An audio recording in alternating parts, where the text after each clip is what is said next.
Bismillahirrahmanirrahim. Assalamualaikum warahmatullahi wabarakatuh. Waalaikumsalam. Alhamdulillahirabbil alamin. Wahdahu wassalatu wassalamu ala asyrafil anbiya'i wal mursalin wa ala alihi wa sahbihi ajmain. Rabbi shrah li sadri wa yassir li amri wahlul 'uqdatam min lisani yafqahu qawli. Pemirsa, sahabat TPNU Medan yang kami muliakan, yang kami hormati, alhamdulillah kita berjumpa lagi menjelang berbuka puasa pada sore yang berbahagia ini dengan siaran yang sama tapi pemateri yang berbeda. Alhamdulillah, sore yang berbahagia ini kita mendatangkan kiai muda, yaitu Al-Ustadz Akbar Rosidi. Assalamualaikum warahmatullahi wabarakatuh. Waalaikumsalam. Pak Kiai, bagaimana keadaannya? Alhamdulillah sehat. Alhamdulillah, sahih wal afiyah insyaallah. Alhamdulillah, telah di hadapan kita narasumber kita. Mudah-mudahan ilmu yang kita dapatkan setelah mendengar dari pemaparan narasumber kita sama-sama kita amalkan, apalagi ini mengenai menghargai perbedaan rakaat tarawih. Pemirsa, sahabat TPNU Medan yang kami hormati, yang kami muliakan, tanpa memperpanjang kalam, saatnya kita dengarkan pemaparan daripada narasumber kita. Mudah-mudahan sama-sama kita simak apa yang disampaikan bisa kita amalkan. Kepada Al-Ustadz kami persilahkan dengan segala hormat. Baik, terima kasih. Assalamualaikum warahmatullahi wabarakatuh. Waalaikumsalam warahmatullahi wabarakatuh. Alhamdulillah, salatu wassalamu ala sayyidi rasulillah wa ala alihi wa sahbihi wa man walah wa man ittaba'a nahjahu wa nahja ashabihi ila yaumil qiyamah wa la hawla wa la quwwata illa billah. Rabbi shrah li sadri wa yassir li amri wahlul 'uqdatam min lisani yafqahu qawli. Allahumma akrimna binuril ilmi wa zayyinna bil hilmi wa akhrijna min dhulumatil jahli wal wahmi ya arhamar rahimin. Wa ba'd, terima kasih kami ucapkan kepada host Adinda Hendrik yang telah memberikan ruang dan waktu kepada kami selaku pencinta ilmu, khadim atau pelayan ilmu, dalam kesempatan ini untuk sama-sama kita berbagi wawasan tentang ilmu-ilmu keislaman, terutama tema yang akan kita bawakan pada sore hari ini adalah tema yang sering terjadi di sekitar kita, khususnya pada bulan-bulan Ramadan. Pemirsa, sahabat TPNU Medan dimanapun Anda berada yang sedang menonton siaran video ini, semoga kita semua di bulan yang penuh rahmat ini, bulan yang suci ini, diampuni oleh Allah Subhanahu wa ta'ala sederet dosa dan celah kita, dan Allah Subhanahu wa ta'ala menerima segala upaya kita dalam menyembah Allah Subhanahu wa ta'ala. Sahabat pemirsa TPNU Medan yang dirahmati Allah, berbicara tentang tarawih. Tarawih ini adalah salah satu salat sunnah yang hukumnya itu muakkadah, sangat-sangat ditekankan, sangat-sangat dituntut untuk melakukannya. Apalagi sholat sunnah ini dilakukan di bulan suci Ramadan, dilakukan pada malam hari, syaratnya mesti pada malam hari, dan harus setelah melaksanakan sholat isya. Kalau dia belum sholat isya lalu dia sholat tarawih, ini tidak dianggaplah sebagai sholat tarawih.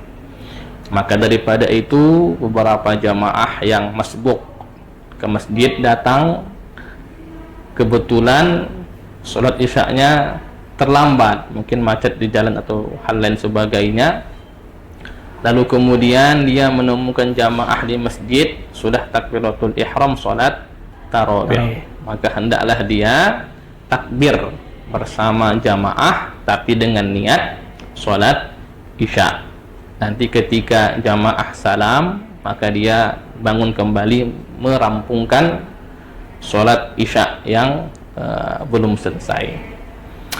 Pemirsa sahabat TVNU Medan dimanapun Anda berada yang dirahmati Allah, lalu kita banyak menemukan di sekitar kita, di masjid-masjid kita, banyaknya perbedaan jumlah rakaat pelaksanaan sholat tarawih. Satu sisi perbedaan ini ada positifnya, namun satu sisi perbedaan ini menimbulkan gejolak-gejolak atau riak-riak perbedaan atau perpecahan di tengah-tengah umat yang sebetulnya ini konyol. Kenapa? Karena perbedaan ini sudah ada semenjak zaman dahulu kala, dan mereka itu tidak berpecah belah, karena memang kita dalam Al-Quran yang dilarang itu tidak berpecah belah. Kalau berbeda itu nggak bisa kita hindari, itu sebuah keniscayaan. Wa'tasimu bihablillahi jami'an wala tafarraqu. Nah, yang dilarang itu la tafarraqu, jangan berpecah belah. Kalau berbeda, nah itu keniscayaan kita. Justru karena berbeda itulah kita ini menjadi indah. Seandainya Allah Ta'ala menciptakan semua di dunia ini dengan rupa yang sama, bentuk yang sama, sama semuanya, aneh kan? Bagaimana saudara menikah dengan orang yang sama persis dengan saudara? Kan aneh itu. Mukanya sama saudara persis, hidungnya persis. Maka kata baginda Nabi dalam sebuah riwayat, ikhtilafu ummati rahmah, perbedaan umatku adalah rahmat. Nah, maka memang berbeda kita itu niscaya perpecah belah itu yang tidak jadi boleh. Ustaz, sebenarnya perbedaan ini tidak perlu diperdebatkan gitu Ustaz. Ya, memang 20 rakaat bilangan tarawih ya, 8 rakaat. Nah, saya lebih mudah menyebutnya 20 dan 8 ya, bukan 23 dan 11, karena 3 itu, lebihnya 3 itu adalah witir. Kita kesampingkan dulu, kita bicara tarawihnya bukan witirnya. Nah, memang itu konyol kalau kita menimbulkan atau kalau kita justru kita yang menyebabkan perpecahan di tengah masyarakat hanya karena perbedaan bilangan tarawih 20 dan 8 rakaat. Tapi ala kulli hal, sebagai seorang penuntut ilmu Islam, kita ya harus kita dudukkan dulu kenapa bisa 20 dan kenapa bisa 8 rakaat. Nah, pertama tentang 8 rakaat, banyak hipotesa atau banyak argumentasi yang kita temukan di lapangan bahwa 8 rakaat ini adalah bilangan tarawih yang paling dilakukan oleh Rasulullah. Kan begitu. Nanti yang 20 rakaat itu adalah bilangan tarawih yang paling tidak dilakukan oleh Rasulullah. Sehingga 8 rakaat ini dianggap sebagai pengikut sunnah. Yang 20 rakaat ini dianggap sebagai tidak pengikut sunnah. Ya, kita memang tidak mau berpecah belah, tapi kita sebagai penuntut ilmu kita mesti dudukkan masalah ini. Nah, begini, pemirsa sahabat TVNU Medan yang dirahmati Allah, masalah tarawih 8 rakaat dalilnya itu banyak sekali. Tapi as-sahhu ma fil bab, dalil yang paling sahih itu adalah hadis yang diriwayatkan oleh Imam Al-Bukhari dari sahabat Aisyah radhiyallahu taala anha. Kata Aisyah radhiyallahu taala anha bahwasanya ma yazidu Rasulullah sallallahu alaihi wa alihi wasallam fi Ramadhan wala fi ghairihi ala 11 rak'ah. Nabi itu tidak menambah, yakni salat malam di luar bulan Ramadan atau di dalam bulan Ramadan. Salat rakaatnya, salat malamnya tidak lebih dari 11 rakaat. Yusalli arba'an, Nabi salat 4 rakaat. Fala tas'al an husnihinna wa tulihinna, jangan kau tanya bagaimana bagusnya Nabi salat itu, bagaimana panjangnya bacaan Nabi ketika salat itu.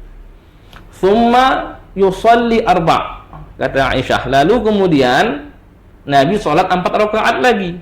Fala tas'al an husnihinna wa tulihinna, jangan kau tanya bagaimana bagusnya salatnya, bagaimana panjangnya bacaannya.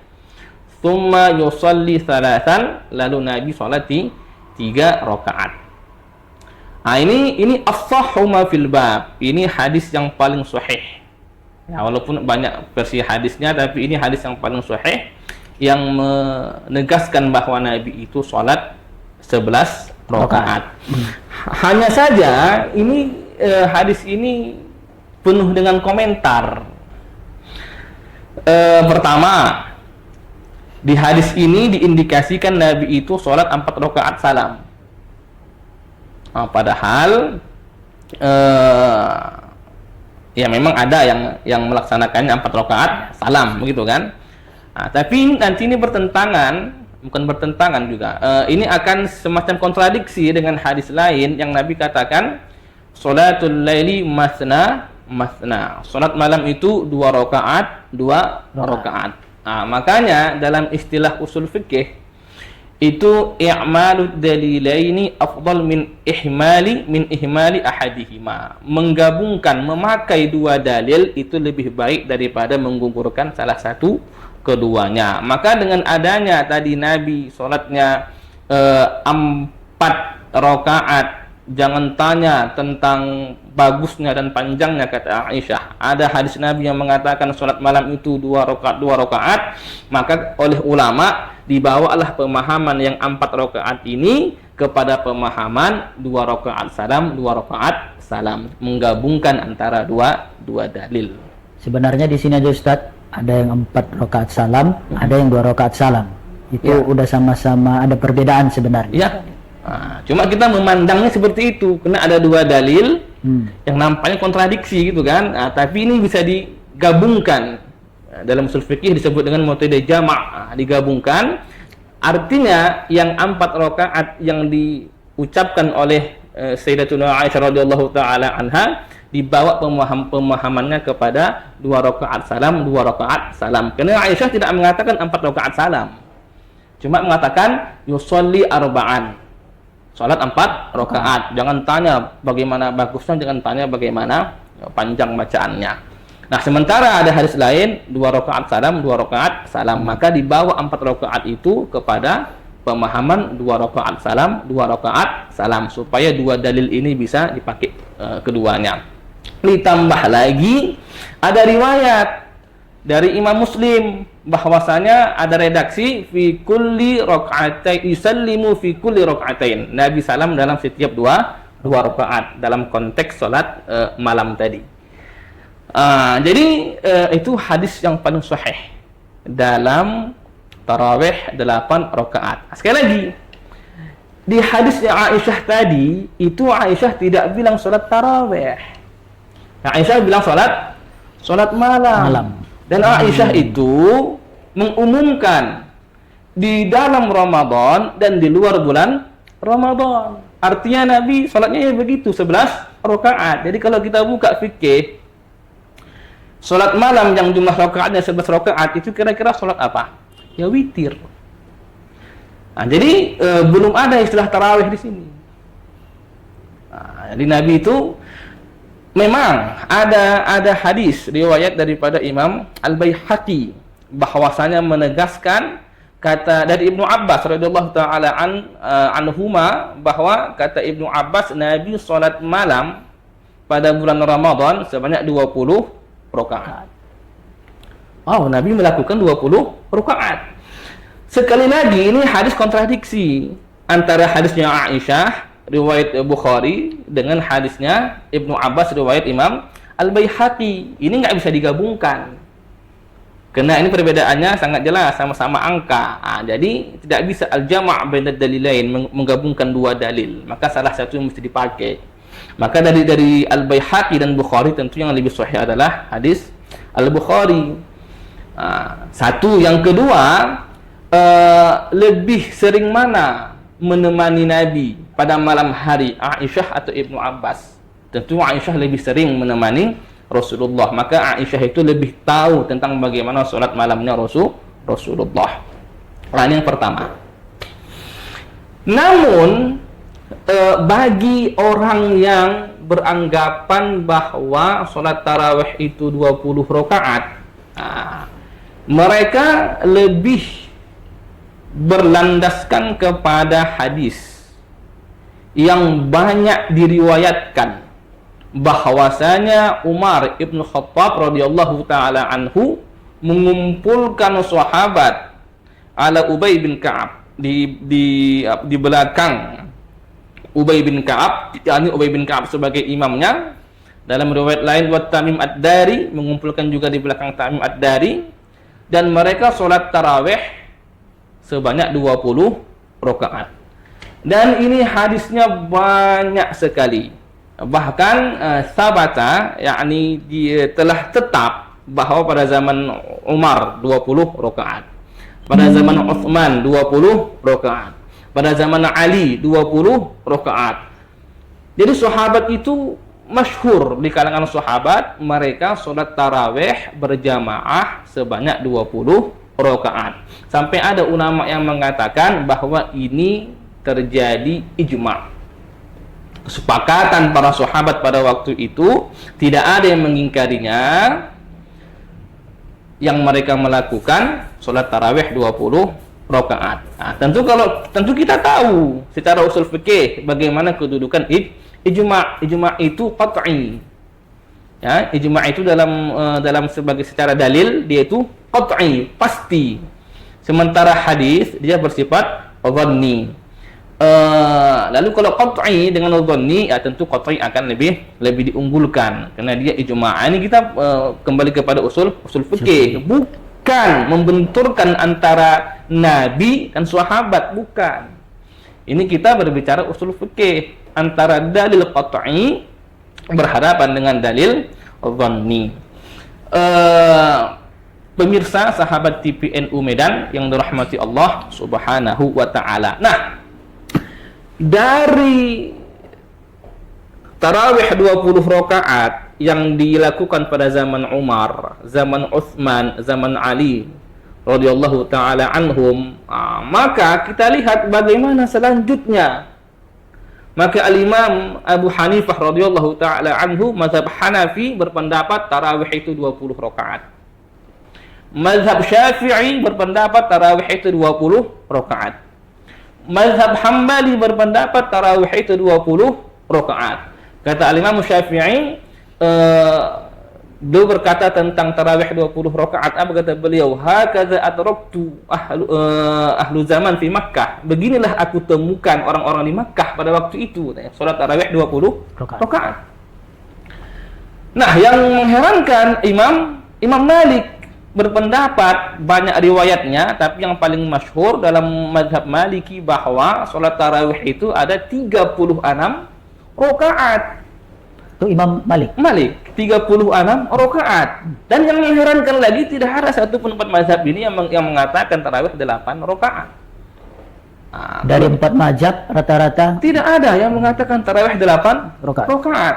Jadi tadi makanya saya singgung tentang ijma' tadi, bagaimana para ulama ahli fikih, fuqaha itu ini bukan membenturkan antara hadis Nabi atau perbuatan yang bukan Nabi, bukan, tapi antara yang dhanni dan yang qat'i, itu ijma'. Di situlah pandangan para fuqaha tadi. Maka 4 mazhab itu tidak ada yang berpandangan bahwa tarawih itu 8 rakaat. Yang mengherankan itu Imam Malik kok bisa 36 rakaat. Dari mana? Ada 2 kemungkinan kata para ulama. Yang pertama, ini diungkapkan oleh Ibnu Hibban. Boleh dicek dalam kitabnya.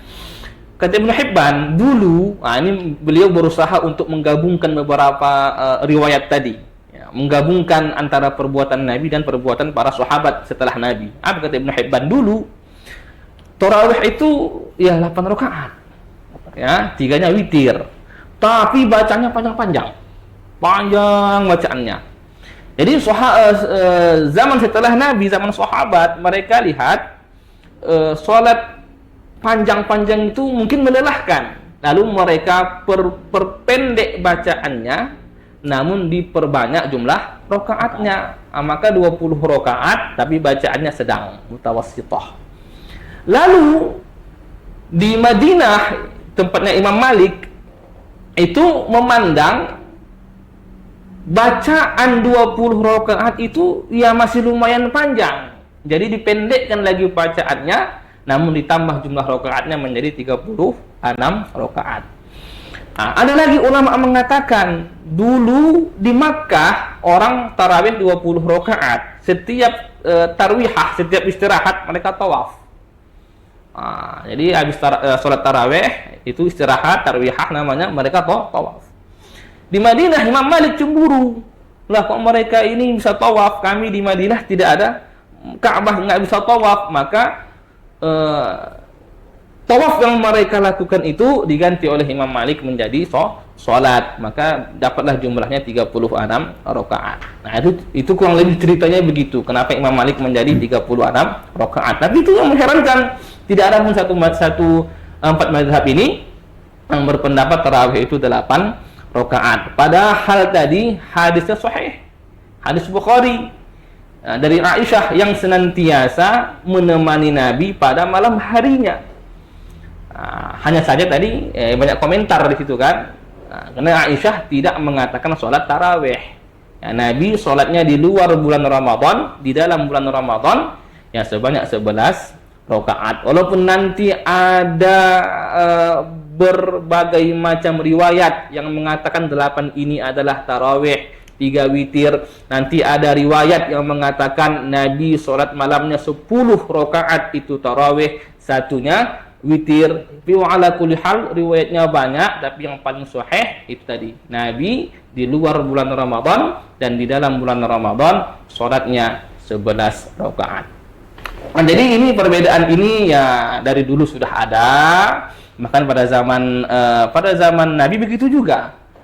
Pada zaman Nabi, tarawih ini juga sudah berbeda. Karena Rasulullah itu sholat kadang di luar, di masjid, itu sama orang-orang. Jadi orang datang ke masjid, melihat Nabi sholat, ya sahabat ya ikut di belakang Nabi sholat. Besoknya ditunggu sahabat, Nabi nggak keluar. Sholatnya di dalam hurfah, dalam kamarnya Rasulullah. Jadi perbedaan itu yang sudah dari dulu ada. Dan itu tidak menjadikan para sahabat untuk terpecah belah, dan tidak menjadikan juga para ulama setelahnya, ulama-ulama mazhab ini terpecah belah, saling membid'ahkan, saling mengkafirkan, saling memburukkan, menjatuhkan, tidak. Jadi itu dia, perbedaan itu adalah fitrah kita manusia. Apalagi tarawih ini adalah masalah furu'iyah khilafiyah yang dia sahlah, mudah sekali sebetulnya. Yang 20 rakaat silakan, monggo. Yang 8 rakaat silakan, monggo. Yang sangat tidak pantas itu apabila kita berdebat 20 dan 8 rakaat, namun kita sendiri tidak melaksanakan sholat tarawih. Demikian kami kembalikan kepada host Adinda Hendrik. Terima kasih Pak Ustadz. Tapi melihat dari apa yang disampaikan Pak Ustadz tadi kan, yang pertama ada yang 20, sekalian Imam Malik 36, tapi kalau di khususnya di Kota Medan kan, ada yang 8, ada yang 20. Tapi itu tidak jadi permasalahan bagi kita. Yang pastinya kita sama-sama melaksanakan yang namanya sholat tarawih gitu. Terima kasih Pak Ustadz, alhamdulillah sangat mencerdaskan bagi kita semua, khususnya pemirsa sahabat TPNU Medan dimanapun berada, khususnya kepada warga Nahdien di Kota Medan. Jadi Ustadz, untuk melengkapi daripada pertemuan kita ini, kami berikan kepada Ustadz untuk memberikan closing statement-nya. Baik, terima kasih pemirsa sahabat TVNU Medan dimanapun Anda berada. Mari kita jadikan Ramadan yang penuh barokah ini sebagai bulan berkah, bukan bulan perpecahan di antara kita. Mari kita jadikan momen Ramadan ini, yang dimana Ramadan ini adalah bulan kasih sayang, bulannya Allah Subhanahu wa Ta'ala, bulannya pahala, bulannya ampunan.